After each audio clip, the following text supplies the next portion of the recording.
In 1979, two psychologists in Jerusalem ran a series of experiments that would eventually rewrite the foundations of economics and earn one of them the Nobel Prize. Their names were Daniel Kahneman and Amos Tversky, and the question they were asking was deceptively simple. When people make decisions about money, are they actually rational?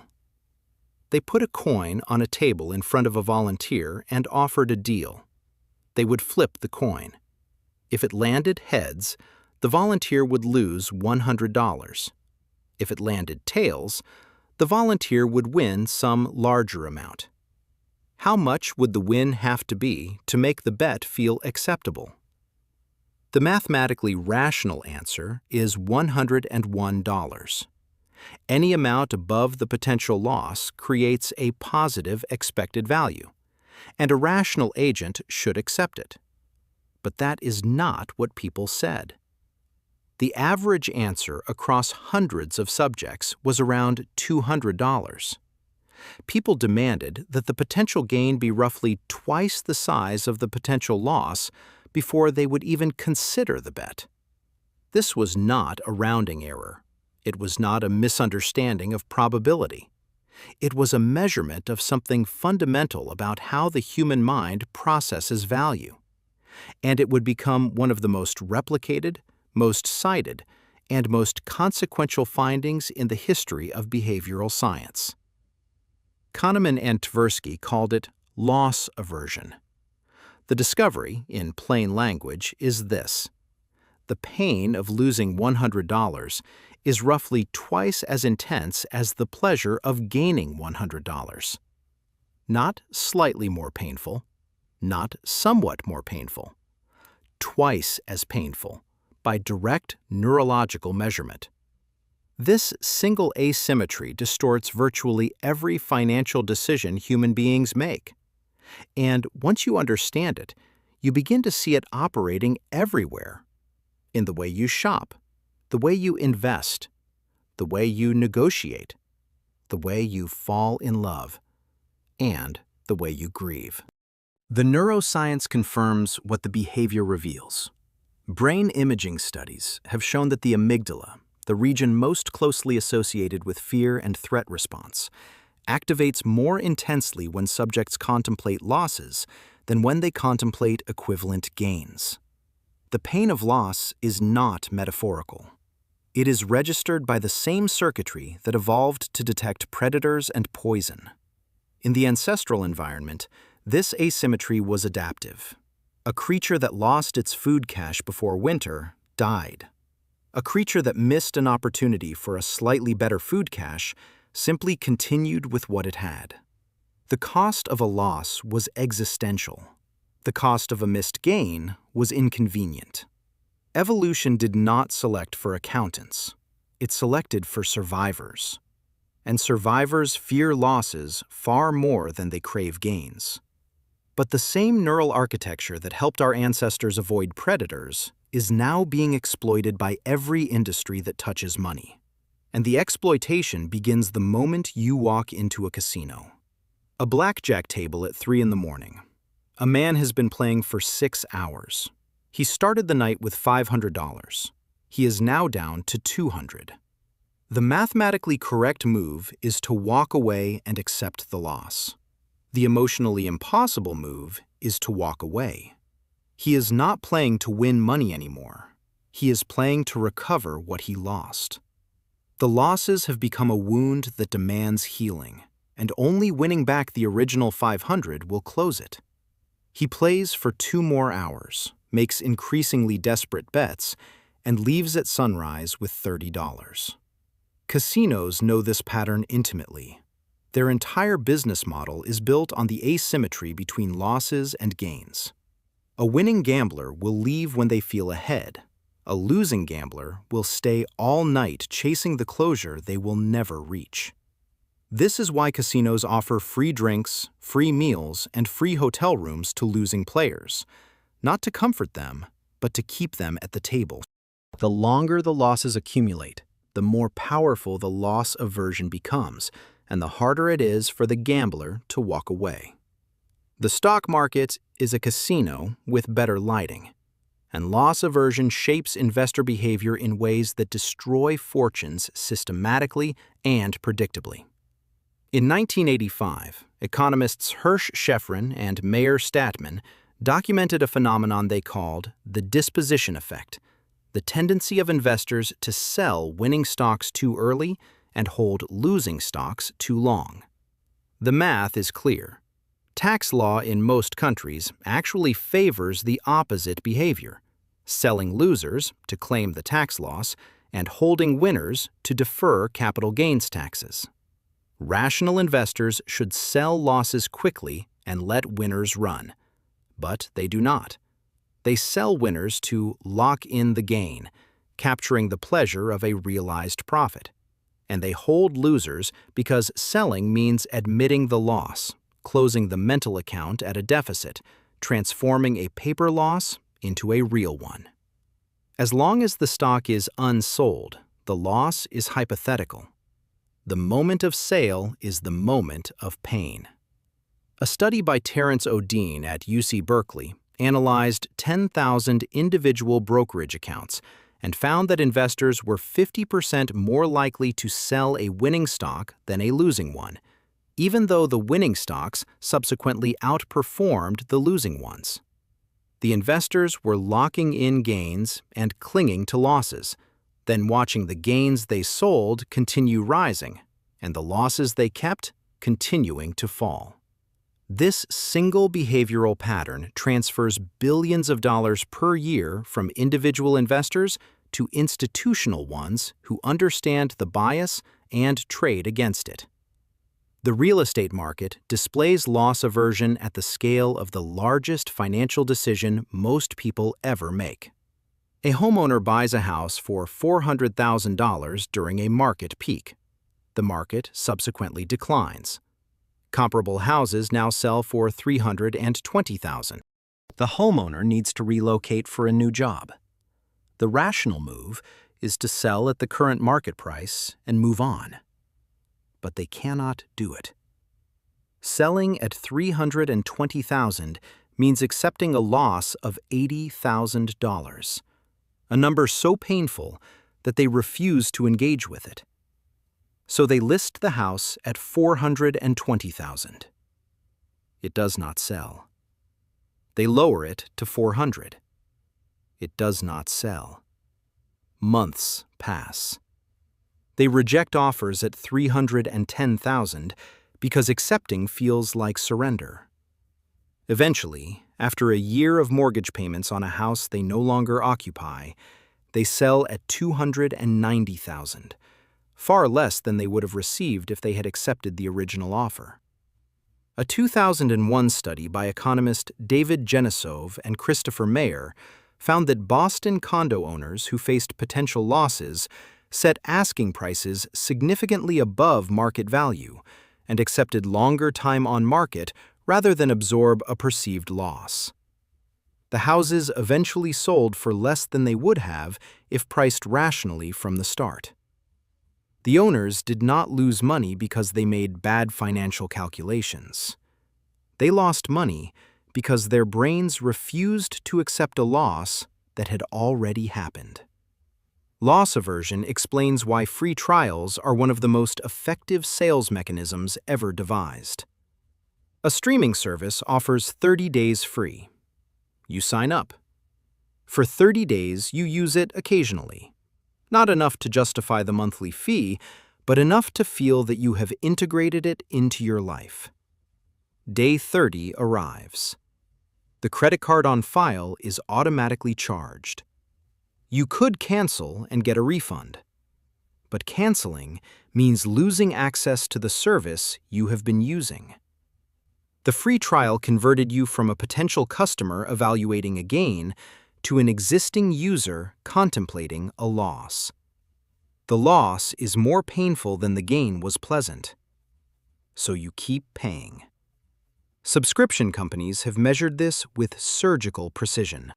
Conversion rates from free trials to paid subscriptions are several times higher than direct purchase rates for identical products.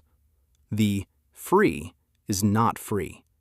It is the bait that triggers the endowment effect, after which loss aversion does the work of keeping you paying month after month. The retail industry exploits the same mechanism through return policies. A clothing store with a generous 30-day return policy is not being charitable. They have measured exactly what happens psychologically when you take an item home. The moment that shirt enters your closet, your brain begins coding it as yours. You hang it next to your other clothes. You think about which pants would match it. You imagine wearing it to a specific event. By the time you decide it does not fit perfectly, returning it no longer feels like undoing a purchase. It feels like losing something you own. Research has found that customers who take items home with the intention of deciding later return them at significantly lower rates than they would have rejected the same items in the store. The generous return policy increases purchases not because customers are protected, but because they are predictably trapped by their own loss aversion. The advertising industry has built entire campaigns around the asymmetry. Insurance commercials almost never lead with the protection they offer. They lead with the catastrophe you might face without them. The flooded basement, the car accident, the medical emergency, the funeral your family cannot afford. The pitch is not, buy this and gain peace of mind. The pitch is, without this, you will lose everything. The first frame is a gain frame, which generates moderate motivation. The second is a loss frame, which generates roughly twice the response. Loss aversion is the engine of the entire insurance industry, and the industry has known this for decades. A 2017 study published in the Journal of Risk and Uncertainty found that insurance ads using loss-framed messaging produced significantly higher conversion rates than identical ads using gain-framed messaging, even when the underlying product, price, and statistical risk were identical. Negotiations are warped by loss aversion in ways most people never recognize. Two business partners are dividing a project. One proposes a 50-50 split. The other counters that they did 60% of the work and deserve 60% of the proceeds. The first partner experiences this not as a renegotiation from a neutral starting point, but as the loss of 10 percentage points they psychologically already owned. The 50-50 number was an anchor. The moment it was proposed, both partners began coding it as the baseline. Any deviation feels like a loss for the side that gives ground, even when the deviation might be objectively fair. This is why negotiations frequently break down over small dollar amounts that should be trivial. The parties are not fighting over the money. They are fighting over the perceived loss. Skilled negotiators exploit this by anchoring high. They propose an initial number far above what they expect to receive, knowing that any compromise will feel like a loss to themselves and a gain to the other party, when in reality, both sides may be ending up at a number neither would have considered unreasonable if it had been the starting point. Loss aversion shapes politics with devastating consequences. Voters consistently punish incumbents for losses far more than they reward them for gains of equal size. A government that delivers 10% economic growth, followed by a 5% contraction, will be electorally judged as a failure, even though the net result is a 5% improvement. The contraction is felt as a loss from a new baseline. The growth is forgotten because it was absorbed into normal expectations. The voter is not evaluating the total. They are evaluating the most recent direction of change, weighted by the asymmetry between losses and gains. Politicians know this and structure their policies accordingly. Painful but necessary reforms are delayed until after elections. Tax increases are framed as removing exemptions rather than raising rates. The same money, different frame. Spending cuts are described as rationalization or modernization. Every euphemism is an attempt to dodge the loss frame that would activate voter fury. The healthcare industry encounters loss aversion in ways that genuinely cost lives. A patient is offered a treatment with an 80% chance of curing their condition and a 20% chance of leaving them slightly worse off. Many patients refuse the treatment. They are not weighing the 80% against the 20% rationally. They are weighing the possibility of loss, being made worse, against the current state, which is treated as a baseline they are trying to protect. Doctors trained in behavioral economics learn to reframe the same statistics. Without treatment, your condition has a 100% chance of progressing, is the same medical reality, but it converts inaction from a baseline into a loss. The patient who refused the treatment when it was framed as risk now accepts it when refusing is framed as guaranteed loss. The frame did not change the math.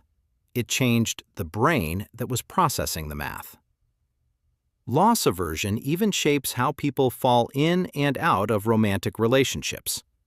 Research published in the Personality and Social Psychology Bulletin has found that people in unhappy relationships often stay because the prospect of losing what they have, even when what they have is making them miserable, feels worse than the prospect of gaining something better. The familiar, bad relationship is psychologically owned. The unknown, good relationship is hypothetical. The owned thing, no matter how flawed, generates loss aversion. The hypothetical thing, no matter how attractive, generates only ordinary desire. The asymmetry keeps people in marriages, friendships, and jobs that are objectively damaging them, because leaving feels like loss, while staying feels like merely the absence of gain. This is also why grief is so neurologically devastating. The death of a loved one is the most extreme loss the human nervous system can register, and the loss aversion circuitry was not designed to process it gracefully. It produces a response disproportionately larger than any gain could ever generate. There is no equivalent positive experience in human life that activates the brain with the same intensity as a profound loss.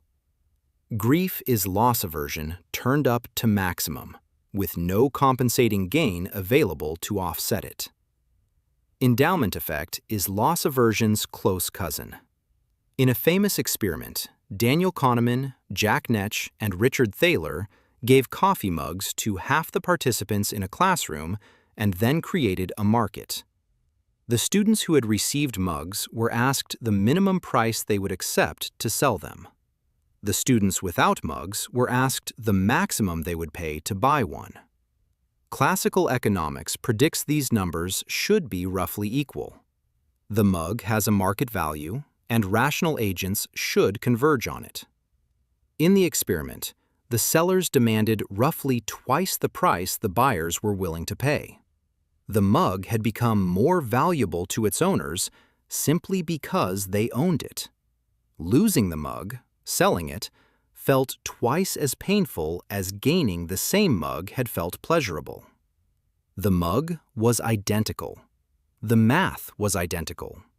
The owners and the non-owners were just minutes apart in their relationship to the object. But the moment of ownership had activated loss aversion, and the price they demanded reflected the psychological cost of giving something up, not the market value of the thing itself. This experiment has been replicated with pens, lottery tickets, chocolate bars, and concert tickets. The pattern is universal. Once you own something, your brain values it roughly twice as much as it valued it the moment before. Kahneman would later describe loss aversion as the most significant contribution he and Tversky made to psychology. Not because it was the most surprising finding, but because it was the most fundamental. It is the bedrock under which 100 other cognitive biases are built. The disposition effect, the endowment effect, the status quo bias, the sunk cost fallacy. All of them are downstream consequences of the basic asymmetry between the pain of loss and the pleasure of gain. So how do you defend yourself against a bias that was burned into your nervous system by millions of years of evolution? The first defense is awareness. When you notice yourself reluctant to sell a losing stock, refusing to lower the price on an unsold house, clinging to an item you no longer use, or staying in a situation that is making you unhappy, pause and ask whether you are protecting genuine value or whether you are simply trying to avoid the pain of acknowledging a loss that has already occurred. The second defense is reframing. Convert losses into gains by changing your reference point. The $400,000 house that is now worth $320,000 has not lost $80,000. It has reached a new market price, and the question is whether holding it serves you better than selling it and redirecting the capital. The loss is already real. The only choice is whether to act on reality or on the painful fiction that ignoring it will undo it. The third defense is to recognize when others are exploiting your loss aversion. When an advertisement leads with what you might lose rather than what you might gain, that is loss aversion targeting. When a free trial gives you something for nothing, that is loss aversion bait. When a salesperson asks you to take an item home and see how you like it, that is loss aversion entrapment. Naming the technique reduces its power. But the deepest defense is accepting that loss aversion is not a flaw to be eliminated. It is the same nervous system that kept your ancestors alive. It is what makes you grieve, what makes you protect what you love, what makes you value the things and people you have. The goal is not to feel nothing when you lose something. The goal is to recognize when that feeling is helping you act wisely, and when it is locking you into a loss that wisdom requires you to accept. Because the most expensive losses in life are not the ones you suffer. They are the ones you refuse to acknowledge. And the brain that is twice as afraid of losing as it is hopeful of gaining is not protecting you from those losses. It is making them larger.